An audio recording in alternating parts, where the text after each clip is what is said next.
ভালো, ইনশাআল্লাহ ভালো আছি। এই সন্ত্রাসীদের হাত থেকে নিরাপদে আছি। ঘড়ির কাঁটায় তখন 9টা বেজে 44 মিনিট।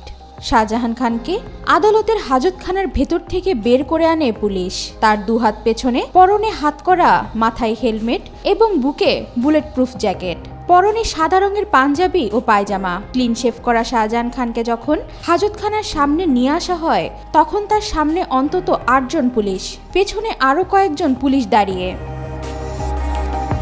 শাহজাহান খানকে আদালতের নিচতলা থেকে সিঁড়ি দিয়ে হাঁটিয়ে দুতলার এজলাস কক্ষের সামনে নিয়ে যাওয়া হয়। তখন সাংবাদিকদের দেখে শাহজাহান খান কথা বলার চেষ্টা করেন। এর পরপরই তাকে ধরে কাঠগড়ায় তোলে পুলিশ। কাঠগড়ায় লোহার শিক ধরে দাঁড়িয়ে থাকেন শাহজাহান খান। তাকে দেখে তার আইনজীবী মিজানুর রহমান কাঠগড়ার দিকে এগিয়ে যান।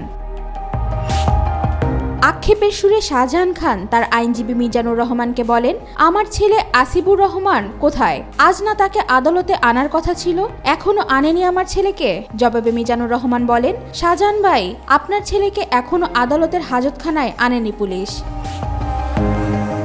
শাহজাহান খান আবার তার আইনজীবীকে বলেন, 6.5 মাস হয়ে গেল আমার ছেলের সঙ্গে আমার কোনো দেখা নেই। কত চেষ্টা তদবির করলাম আমার ছেলের সঙ্গে দেখা করতে, কিন্তু কোনো লাভ হলো না। ছেলের সঙ্গে আমার আর দেখা হলো না। বিমর্ষ মুখে শাহজাহান খান এসব কথাই বলে চলছিলেন। আইনজীবীর সঙ্গে এসব কথা বলার পর চুপচাপ কাঠগড়ায় দাঁড়িয়ে থাকেন শাহজাহান খান। মাঝে মধ্যে কাঠগড়া থেকে আদালতের সামনের বারান্দার দিকে তাকিয়ে থাকতে দেখা যায় তাকে। কাঠগড়ায় তোলার 10 মিনিট পর সকাল 10টা 20 মিনিটে বিচারক এজলাসে আসেন। তখন পুলিশের একজন কর্মকর্তা শাহজাহান খানের নাম ধরে রাখেন।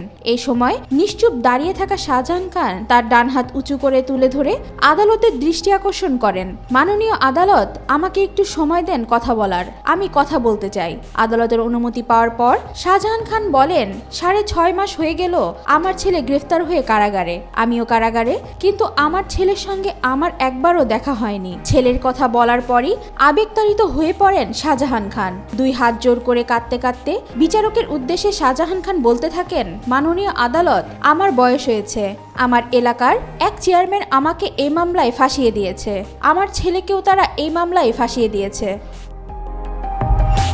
শাহজাহান খান যখন আরো কথা বলতে চাচ্ছিলেন তখন বিচারক তাকে থামিয়ে দেন। বিচারক শাহজাহান খানের উদ্দেশ্যে বলেন, আপনার আইনজীবী এই বিষয়ে বিস্তারিত কথা বলবেন। এরপর শাহজাহান খান আবার তার দুহাত জড়ো করে বিচারকের উদ্দেশ্যে বলতে থাকেন, মাননীয় আদালত, মাননীয় আদালত। এ সময় টিস্যু দিয়ে 2 চোখ মুছতে থাকেন শাহজাহান খান। রাজধানীর বাড্ডা থানায় দায়ের করা রফিকুল ইসলাম হত্যা মামলায় 4 দিনের রিমান্ড মঞ্জুর করার কথা শোনার পর বিমর্ষ হয়ে পড়েন শাহজাহান খান। একজন পুলিশ সদস্য কাঠগড়ায় উঠে তার দুহাত পেছনে নিয়ে হাতকড়া পরিয়ে দেন এবং মাথায় পরিয়ে দেন হেলমেট। এরপর পুলিশ তার দুহাত ধরে তাকে কাঠগড়া থেকে নামিয়ে আদালতের বারান্দায় নিয়ে যান। শাহজাহান খানকে সিঁড়ি দিয়ে হাঁটিয়ে আবার নিচতলায় আনা হয়। তখন তিনি সাংবাদিকদের দেখে আবার কথা বলতে শুরু করেন। তবে তাকে দ্রুত হাঁটিয়ে আদালতের হাজতখানায় নিয়ে যান পুলিশ সদস্যরা। ওয়াহিদা পারভিন, ঈশিতা, আজকাল।